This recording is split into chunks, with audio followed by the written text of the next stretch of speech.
myself Vinay Mishra, working as a faculty of Mechanical Engineering Department of Ambalika Institute of Management and Technology, affiliated with AKTU. Today we are basically going to have a discussion for the subject of thermodynamics, the subject of BTech third semester from AKTU syllabus. So, in our previous lecture we have talked about first law of thermodynamics, second law of thermodynamics, availability, unavailability, about heat engines, about refrigerator and heat pump.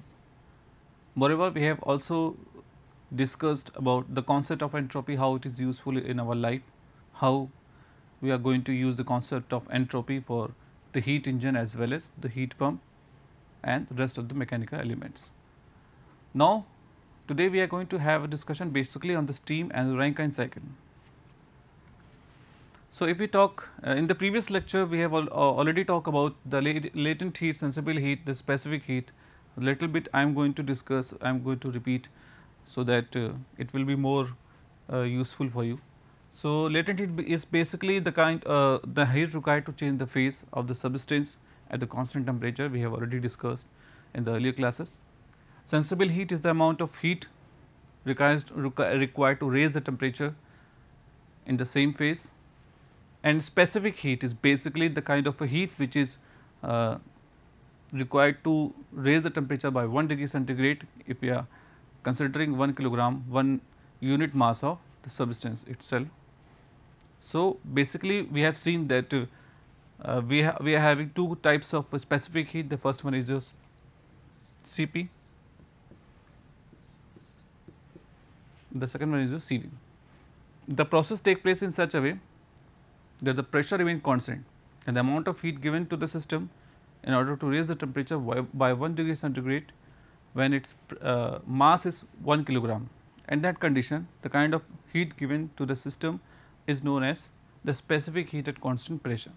And if the process takes place in such a way that volume remains constant, in that condition, if the heat given to the system which is used to raise the temperature by 1 degree centigrade, subject to the condition if mass is 1 kilogram or mass is 1 unit, in that condition the amount of heat given to the system itself, that is equal to the specific heat at constant volume. So, अगर हम लोग बात करें इनकी comparative analysis की, तो कई बार question ये पूछा जाता है कि why the value of C P is greater than C V, why the value of C P is greater than C V. इसको थोड़ा सा डिस्कशन आज हम लोग कर लेते हैं कि सी पी और सी वी के बारे में तो हम लोगों ने पढ़ लिया कि it is the amount of heat given to the system which is required to raise the temperature by 1 degree centigrade. लेकिन इसके बारे में ये भी देख लेते हैं कि इसकी वैल्यू सी पी की वैल्यू क्यों सी वी से ज़्यादा होती है.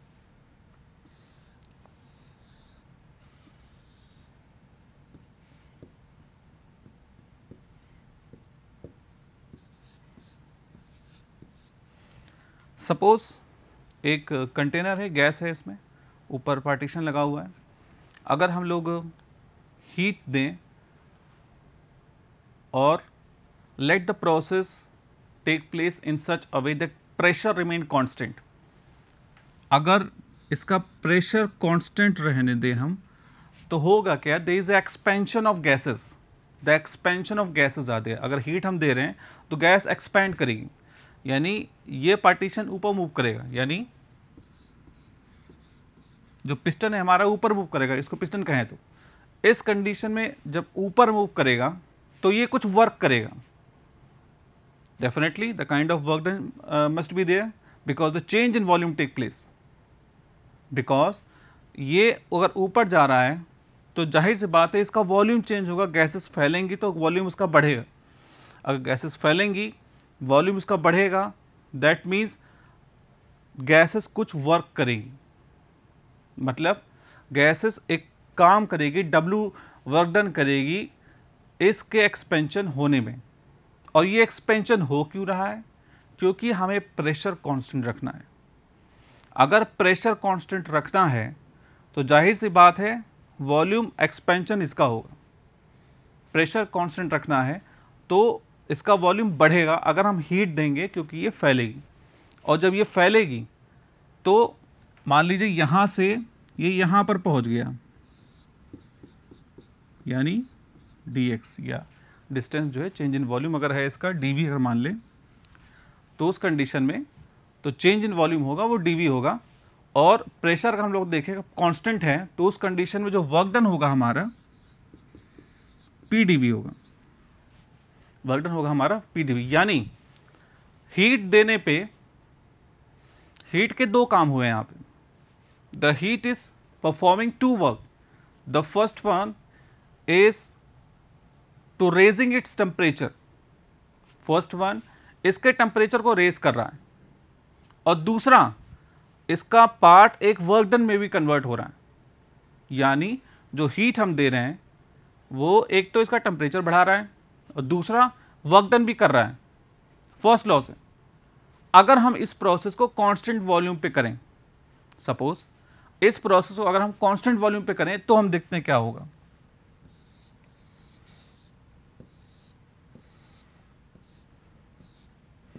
कांस्टेंट वॉल्यूम पे करना है हमें, क्या करेंगे, अगर अमाउंट ऑफ हीट हम दे रहे हैं, वॉल्यूम को कांस्टेंट रखना है, ब्लॉकर्स लगा दिए हमने, ये ब्लॉक लगा दिया है जिसकी वजह से पिस्टन ऊपर या नीचे मूव ना कर सके। यानी उस कंडीशन में इसका अगर हीट देंगे हम तो गैसेस फैलने की कोशिश करेगी लेकिन फैल नहीं पाएगी, फैल नहीं पाएगी मतलब वर्क डन नहीं हो पाएगा, मतलब वॉल्यूम चेंज नहीं होगा, क्योंकि हमने ये ब्लॉकर्स लगा कर रखे हैं। तो ब्लॉकर्स लगाने पे होगा क्या, वॉल्यूम चेंज ज़ीरो, ये ऊपर नहीं जाएगा, कोशिश करेगा ऊपर जाने की लेकिन जाएगा नहीं, तो dV की वैल्यू हो जाएगी यहाँ पे 0। प्रेशर बढ़ जाएगा, प्रेशर हीट देने पे बढ़ जाएगा, उससे लेना देना नहीं है यहाँ पे, यहाँ पे बेसिकली वॉल्यूम से लेना देना है हमें। अगर वॉल्यूम कांस्टेंट रखना है यहाँ पे तो उस कंडीशन में इसको हमें स्टेबलाइज करना पड़ेगा। अगर हीट देंगे, एक्सपेंशन होने की कोशिश करेंगी गैसेस, तो उस कंडीशन में वॉल्यूम इसका कांस्टेंट होगा। अब इस कंडीशन में अगर इसका टेम्परेचर चेंज देखें, इस कंडीशन में अगर इसका टेम्परेचर चेंज हम देखें तो हम देखेंगे कि जो amount of heat given to the system is only performing its one task, and the one task is raising its temperature. यानी जो अमाउंट ऑफ हीट हम दे रहे हैं वो सिर्फ एक पार्ट में कन्वर्ट हो रही है, इसका टेम्परेचर बढ़ाने में, और यहाँ पे जो अमाउंट ऑफ हीट हम दे रहे थे उसका यूज़ हो रहा था टेम्परेचर बढ़ाने में और वर्क डन करने में।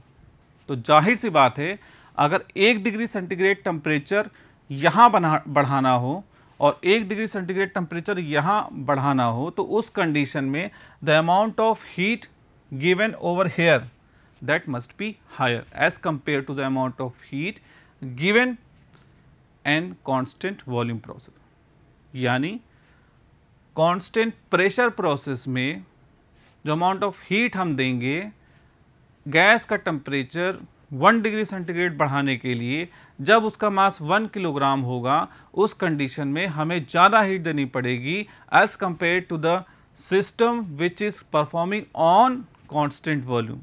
यानी इसके कंपैरिजन में यहाँ पर हीट हमें ज़्यादा देनी पड़ेगी और यहाँ पर हीट हमें कम देनी पड़ेगी, क्योंकि यहाँ पर जो हीट का जो पार्टीशन है वो हीट का डिवाइडेशन है, 2 पार्ट में नहीं हो रहा है, एक ही पार्ट में हो रहा है 1 डिग्री सेंटीग्रेड बढ़ाने के लिए। यानी यहाँ पर टेम्परेचर कम हीट देने से बढ़ जाएगा और यहाँ पर टेम्परेचर ज़्यादा हीट देने से बढ़ेगा same temperature.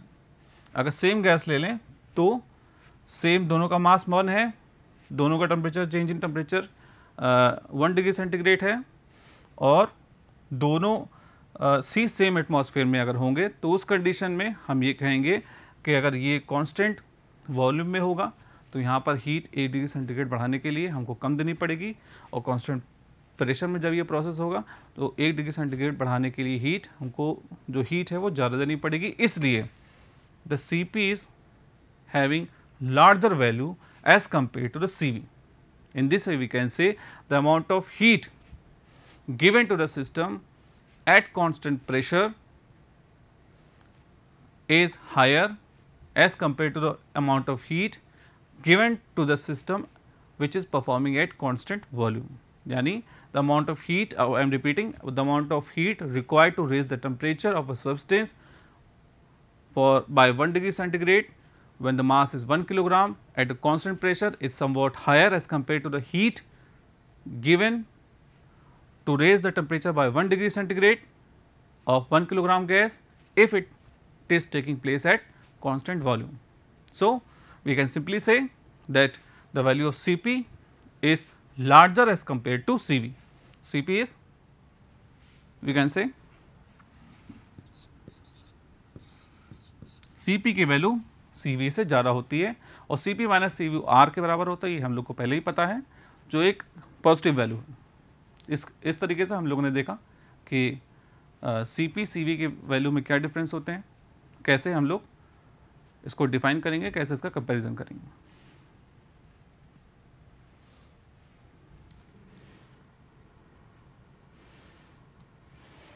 Boiling, one of the most important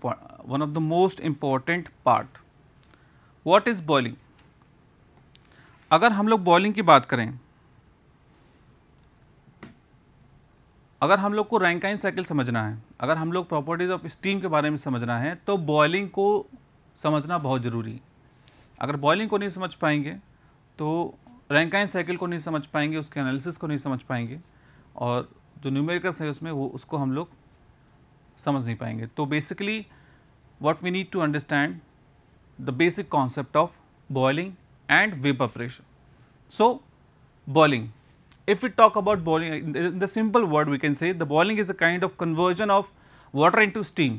The process in which the steam is being generated is known as boiling, and in the boiling we used to give certain amount of heat to the water above its saturation temperature, so that the conversion of liquid molecules into vapor molecules take place, and the process is known as boiling. In the simple words, यानी अगर boiling की बात करें तो it's a simple process of steam generation. एक steam generation का एक simple process है जिसमें हम पानी को गर्म करते हैं, वाटर को गर्म करते हैं बियॉन्ड सर्टेन पॉइंट। यानी होता क्या है बेसिकली, अगर हम लोग माइक्रोस्कोपिक व्यू में समझें, ठीक है, तो यहाँ पर हम लोग देखेंगे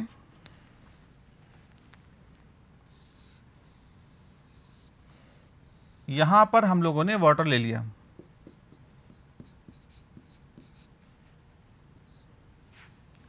एटमॉस्फेरिक प्रेशर 1.01 बार, इसका इंपॉर्टेंस क्या है उसको भी हम लोग समझेंगे।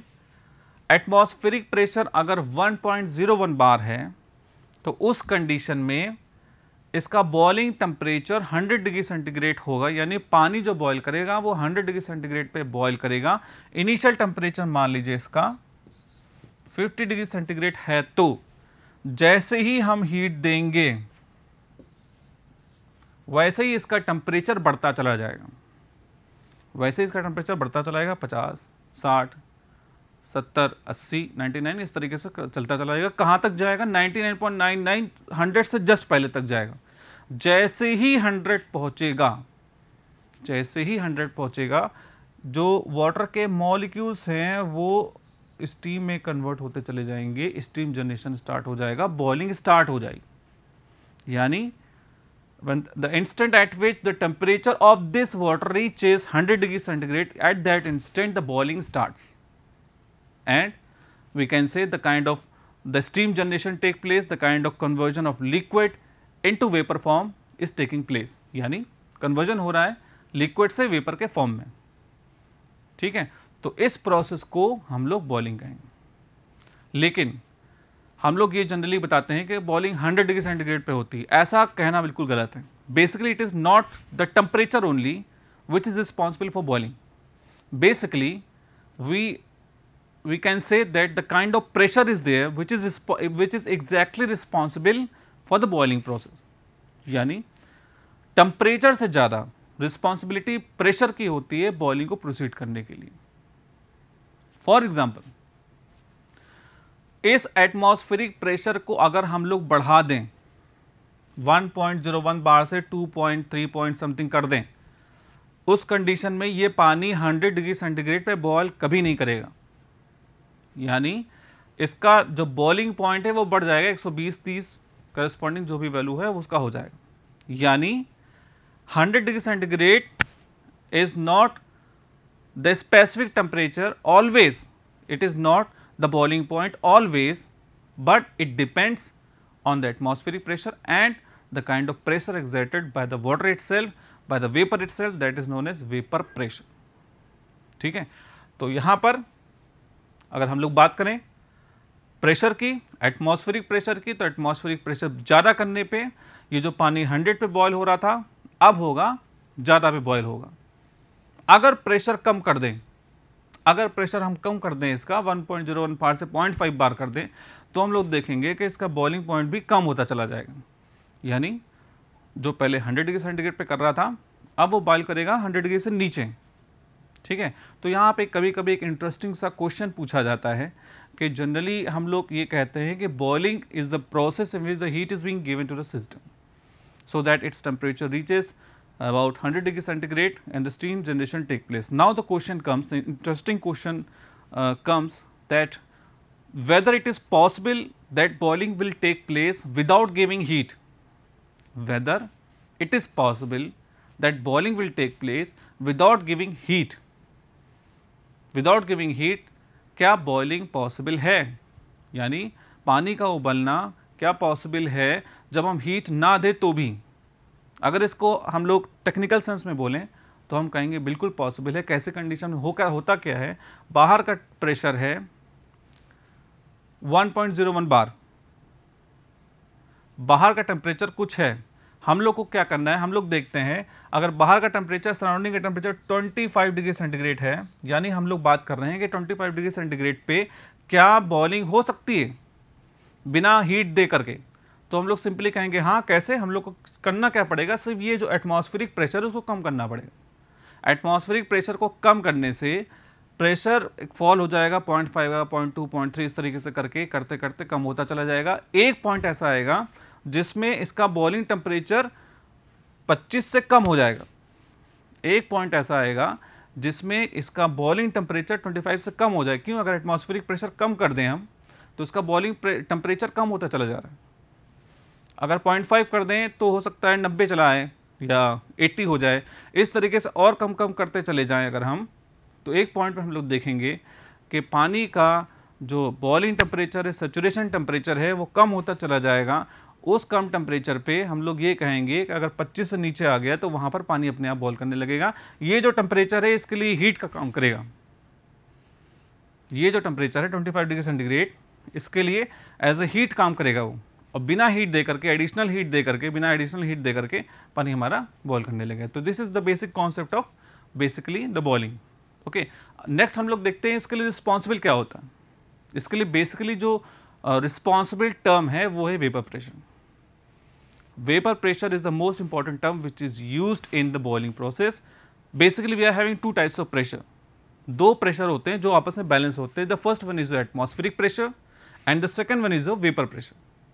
ठीक है, वेपर प्रेशर क्या होता है हम लोग देखते हैं, इसको समझते हैं। सबसे पहले वेपर प्रेशर को समझ लेते हैं, ये होता क्या है। क्लोज कंटेनर है, फॉर एग्जांपल ये वाटर है हमारा। Vapour pressure is the basically the amount of pressure exerted by the vapour on the liquid surface when the kind of equilibrium take place. That means it is simply the kind of pressure which is exerted by the vapor on the liquid surface under the condition of equilibrium. अगर हम लोग बात करें पानी की तो होता क्या है, जो सरफेस के मॉलिक्यूल्स होते हैं उनका काइनेटिक एनर्जी कभी कभी ज़्यादा हो जाती है। तो होता क्या है, वेपोराइजेशन होता रहता है। ये सरफेस को छोड़ करके इस वेपर रीजन में, इस वर्ड स्पेस को अगर हम लोग एक स्पेस कहें, वेपर रीजन इसको हम लोग यूज़ करेंगे। वेपर रीजन में या एयर रीजन में इसमें वाटर के मॉलिक्यूल्स वेपोरेट कर जाते हैं। वाटर के मॉलिक्यूल्स वेपोरेट कर जाते हैं, यानी वाटर के मॉलिक्यूल्स का कन्वर्जन इस वेपर फॉर्म में होता रहता है। जिनकी काइनेटिक एनर्जी ज़्यादा होती है वो अपने लिक्विड के बॉन्ड को छोड़ करके, बॉन्डिंग को तोड़ करके उनकी एनर्जी सफिशिएंट हो जाती है, तो वो इस एटमॉस्फेयर में चले जाते हैं। अब at the same point some of the molecules, at the same point, at the same instant, some of the molecules are re-entering this liquid phase. This process in which the liquid molecules converting into vapor form, that is known as vaporization. At the same instant, at the same time, the kind of molecules are there, vapor molecules are there, which are re-entering in the liquid form. Re-entering in the liquid form, इसका मतलब कुछ molecules ऐसे होंगे जो re-enter करेंगे liquid को. This is known as condensation. एक ऐसा पॉइंट आएगा, चूंकि इसको हमने बंद कर रखा है, एक ऐसा पॉइंट आएगा, the kind of equilibrium take place.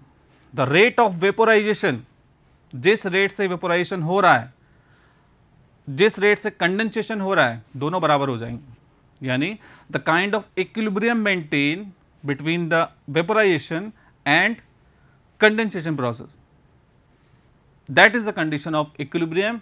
And we can say at that instant the pressure exerted by this vapor on this surface liquid is known as vapor pressure. That means, in that condition we can simply say the kind of pressure exerted by the vapor on the liquid surface under the condition of equilibrium, in which the rate of vaporization as well as the rate of condensation are equal. At that condition we can say this is the amount of pressure. So, I am repeating, the vapor pressure is the pressure exerted by the vapor on the surface of this under the condition of equilibrium. So, इस तरीके से हम लोग the vapor pressure और boiling को देखा हम लोगों ने. अब होता क्या है, boiling के बारे में अगर हम लोग देखें तो अगर हम लोग एग्जाम्पल लें,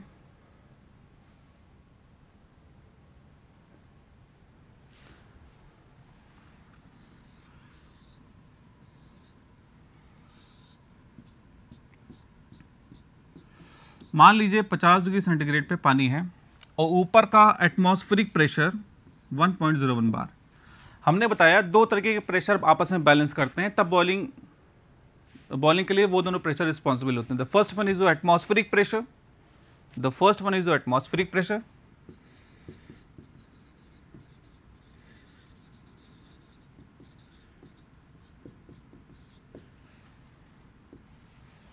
the second one is vapour pressure.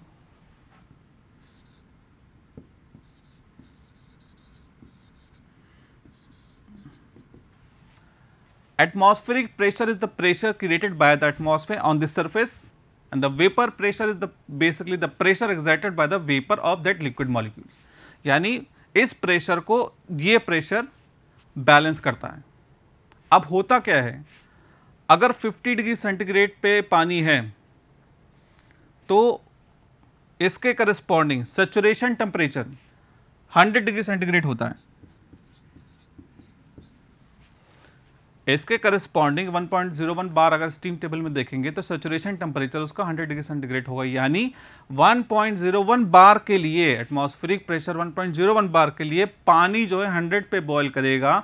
क्यों, होता क्या है, एटमॉस्फेरिक प्रेशर आपका सेम है, अगर एटमॉस्फेयर सेम है तो एटमॉस्फेरिक प्रेशर आपका 1.01 बार है. लेकिन 50 डिग्री सेंटीग्रेड पे इसका वेपर प्रेशर उतना नहीं. ठीक है, वेपर प्रेशर उतना नहीं है, यानी नीचे से जो प्रेशर इस तरह डायरेक्शन जो प्रेशर लग रहा है वो है आपका कम. अगर वो कम है तो मॉलिक्यूल्स ऊपर नहीं जा पाएंगे, यानी ये जो वाटर के मॉलिक्यूल्स है वो ऊपर इवेपोरेट नहीं कर पाएंगे, वेपोराइजेशन नहीं हो पाएगा. उस कंडीशन में क्या होगा, आपको कुछ एनर्जी देनी पड़ेगी मॉलिक्यूल्स को इस थ्रेश होल्ड को हटाने के लिए, यानी क्रॉस करने के लिए. उसके लिए क्या होगा, जैसे हम इसको हीट देंगे, जैसे हम हीट देंगे इसका वेपर प्रेशर बढ़ता चला जाएगा. The moment we give the certain amount of heat to the water at 50 degree centigrade, we can say that the vapour pressure of this water molecule increases. और vapour pressure जैसे ही increase करता करता 1.01 बार के just equal हो जाएगा. उस condition में वाटर को इतनी सफिशिएंट एनर्जी मिल जाएगी कि वो इस प्रेशर को क्रॉस कर सके. उस कंडीशन में हम ये कहेंगे, एट दैट कंडीशन 50 से टेम्परेचर बढ़ाते चले गए, 100 तक पहुंचा दिया. जैसे ही 100 तक पहुंचा, वेपर प्रेशर इसका प्रेशर इसका राइज किया, इसके बराबर आ गया या इससे जस्ट पहले या बाद में, इस तरीके से अप्रॉक्सीमेट अगर हम लोग बात करें, इसके जस्ट अप्रॉक्सीमेट बराबर आ गया. उस कंडीशन में इसके जो मॉलिक्यूल्स हैं वो इवेपोरेट होने लगेंगे, स्टीम का जनरेशन स्टार्ट हो जाएगा, यानी स्टीम जनरेट होने लगेगी 100 डिग्री सेंटीग्रेड पे. अब 1.01 हमने कम कर दिया, 1.01 बार हमने कम कर दिया से 0.5 बार, यानी अब जो प्रेशर लग रहा है एटमॉस्फेरिक 0.5 बार लग रहा है, यानी अब ऊपर से दबाव हमारा कम हो गया है। तो ऊपर से दबाव हमारा कम हो गया है तो अब पानी को, मॉलिक्यूल्स को ऊपर निकलने के लिए ज़्यादा फोर्स नहीं लगाना पड़ेगा। अब क्या होगा, जो 100 पे बॉयल हो रहा था अब वो कम पे ही बॉयल हो जाएगा, कुछ 100 से कम पे बॉयल हो जाएगा, यानी 50 से लेकर के 70 80 हो सकता है 85 पे बॉयल हो जाएगा, 85 86 पे वो बॉयल हो जाए। तो उस कंडीशन में हम लोग कहेंगे कि boiling point is basically the process in which the steam generation take place in the vapor pressure if the vapor pressure become equal to the atmospheric pressure।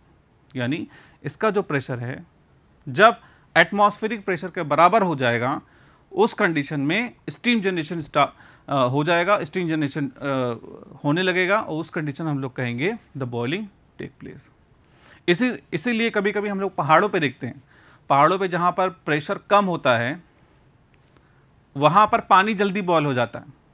ठीक है, पानी जल्दी बॉयल हो जाता है, 100 तक पहुँचने की ज़रूरत नहीं पड़ती, 100 से पहले पानी बॉयल हो जाएगा, यानी 80 डिग्री सेंटीग्रेड पे बॉयल हो जाएगा, 85 पे 86 पे हो जाएगा, क्योंकि उस कंडीशन में एटमॉस्फेरिक प्रेशर आपका कम है। एटमॉस्फेरिक प्रेशर आपका कम है तो पानी को उतना फोर्स नहीं लगाना पड़ेगा, पानी के मॉलिक्यूल्स को उतना फोर्स नहीं लगाना पड़ेगा कि वो लिक्विड स्टेट को छोड़ करके वो बाहर एटमॉस्फेयर में चला जाए, वेपोराइज फॉर्म में कन्वर्ट हो जाए। इस कंडीशन में हम लोग ये कहेंगे कि वेपर प्रेशर कम होने की वजह से इसका बॉइलिंग पॉइंट कम हो गया है।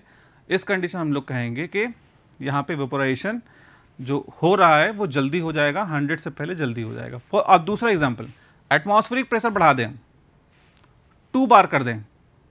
अब इस वाटर को एटमॉस्फेयर में जाने के लिए ज़्यादा फोर्स लगाना पड़ेगा, ज़्यादा एनर्जी चाहिए, ठीक है, ताकि इस वाटर इसका मॉलिक्यूल छोड़ करके एटमॉस्फेयर में जा सकें।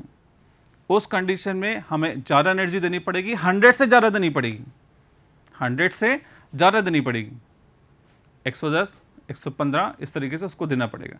और जैसे ही इसको एनर्जी उसको ज़्यादा देंगे हम, ठीक है, the moment it reaches up to the atmospheric pressure, at that condition the boiling take place।